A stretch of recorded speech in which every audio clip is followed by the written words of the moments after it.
The announcement dropped on a Tuesday morning, and within 3 hours, the entire WNBA was on fire. Caitlin Clark had just signed an $8 million deal with the LPGA Tour.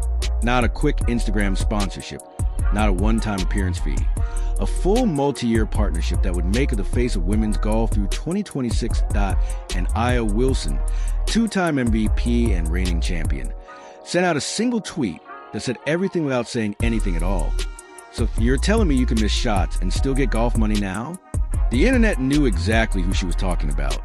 And honestly, you probably do too. But here's what nobody's discussing. This isn't actually about golf or basketball or even about these two incredible athletes. This is about a league that's finally experiencing real growth, but has absolutely no idea how to distribute the benefits. The tension that's been building for 2 years just reached its breaking point.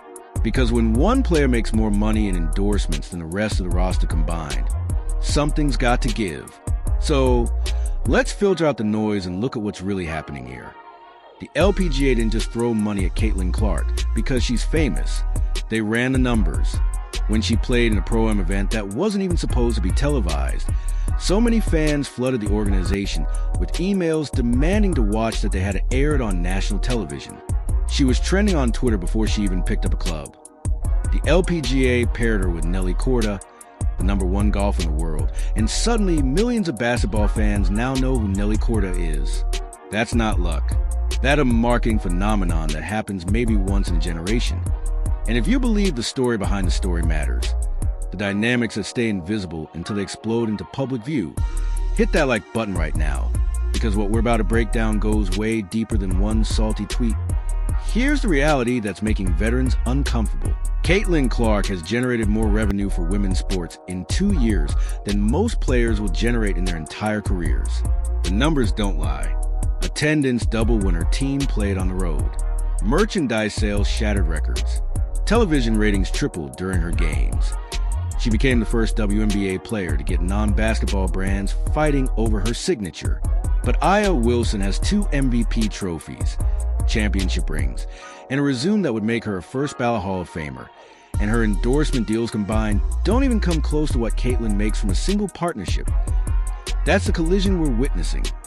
Talent versus marketability, legacy versus buzz, and the uncomfortable truth that in modern sports, those two things aren't weighed equally anymore. Many of you have been saying this for weeks. Something's been building in the background.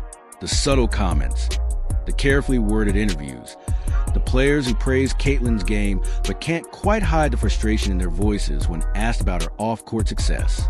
You were right to notice that pattern. Because the LPGA deal didn't create this tension, it just made it impossible to ignore it. Here's what actually happened.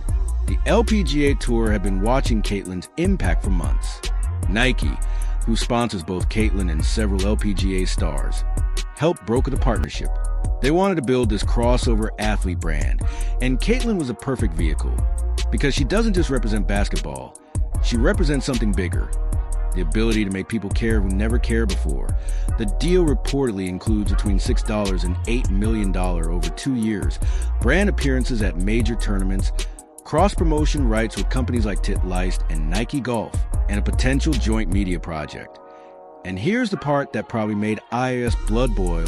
The LPGA is planning a charity exhibition event where WNBA and LPGA stars team up to showcase cross-sport sisterhood.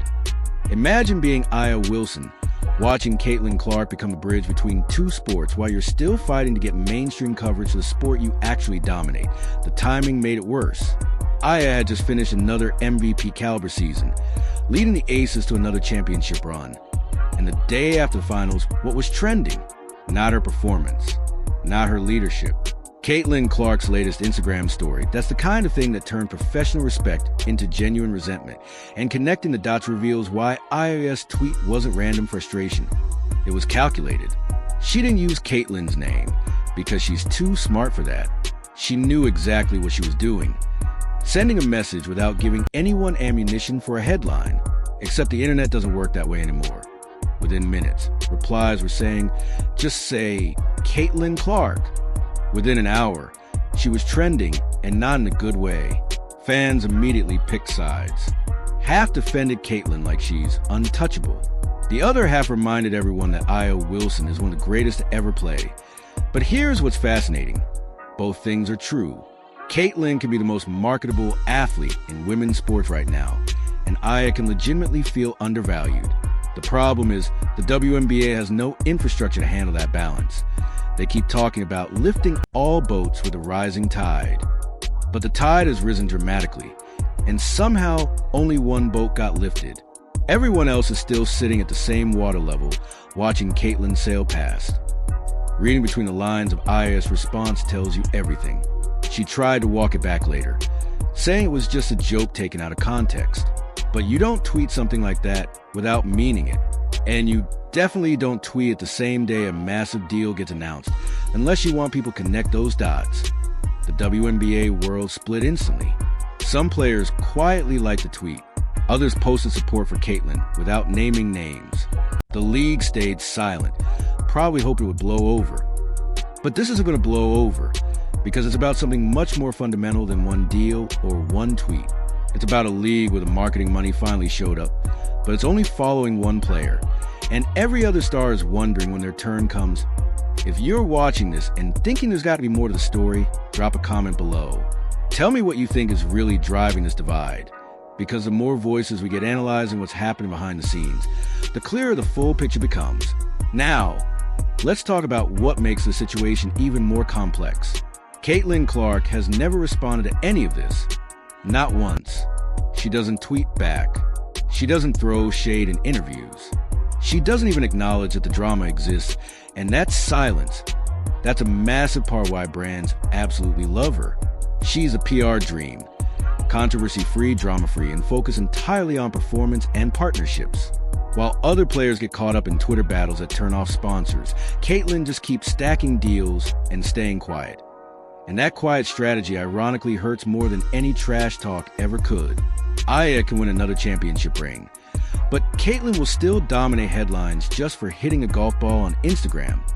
That's the harsh reality of modern sports marketing. It's not always about who plays the best. It's about who brings the most eyeballs. And Caitlin Clark brings attention like nobody we've ever seen in women's basketball. Every sponsor with a budget sees the same data. They don't just want talent anymore. They want someone who moves merchandise, sells tickets, and keeps the internet buzzing. Aya Wilson, with all her dominance and championship pedigree, just hasn't been that person. She's respected. She's admired. She's a legend on the court, but she's not a headline magnet the way Caitlin is. And that drives some veterans crazy, because from their perspective, they put in the work. They built the foundation.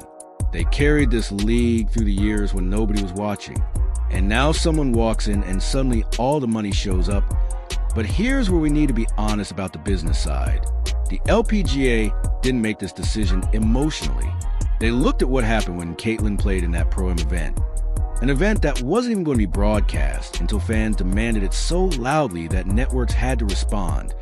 She created demand where none existed before, and that's worth $8 million to them. Because if she can make casual basketball fans suddenly care about golf, she can bring entirely new audiences to their sport. That's not disrespecting Aya Wilson's game. That's just a cold business calculation. Multiple sources are whispering about something even bigger coming. Word is that Nike is planning a documentary series about athletes who transcend their sport. And guess who's reportedly the centerpiece? This LPGA deal might just be the opening chapter of Caitlin becoming the first true cross-sport icon in women's athletics. Meanwhile, Aya is still fighting to get covered by ESPN's main platform instead of their secondary channels. The disparity is staggering. It explains why that tweet wasn't just frustration. It was a breaking point. Let's connect a larger pattern here.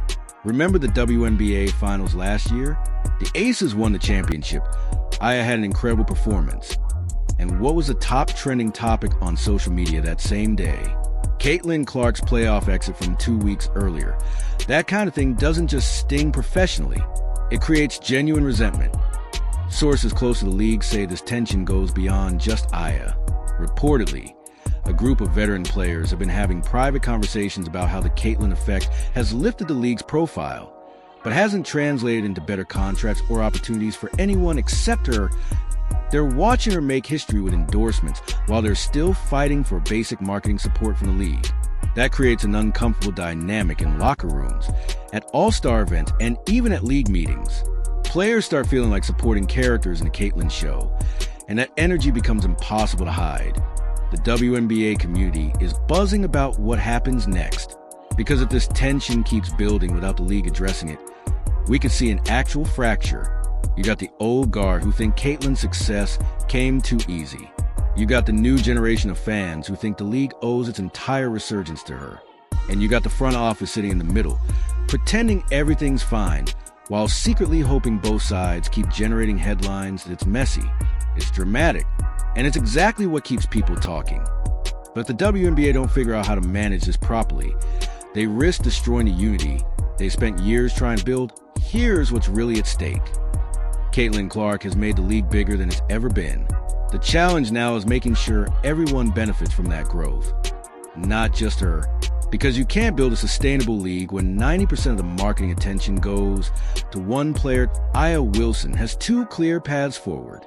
She can keep firing off tweets that make her look bitter to casual fans, or she can pivot, capitalize on the attention, land her own major crossover deal, launch a media platform, start a brand that showcases her excellence, and show the world she's more than just a player who got frustrated online.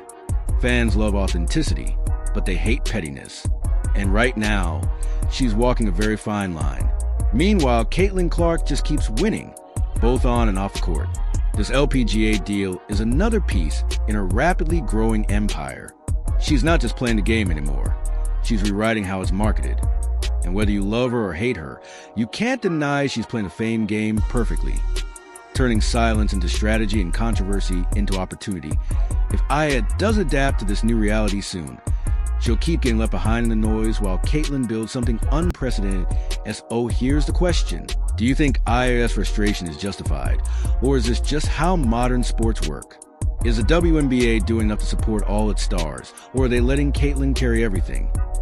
Hit that subscribe button and turn on notifications, because this story is far from over. We're going to keep tracking every move, every deal, and every response as this plays out. And trust me, with egos as big and stakes as high, something else is about to break that you're not going to want to miss what happens next.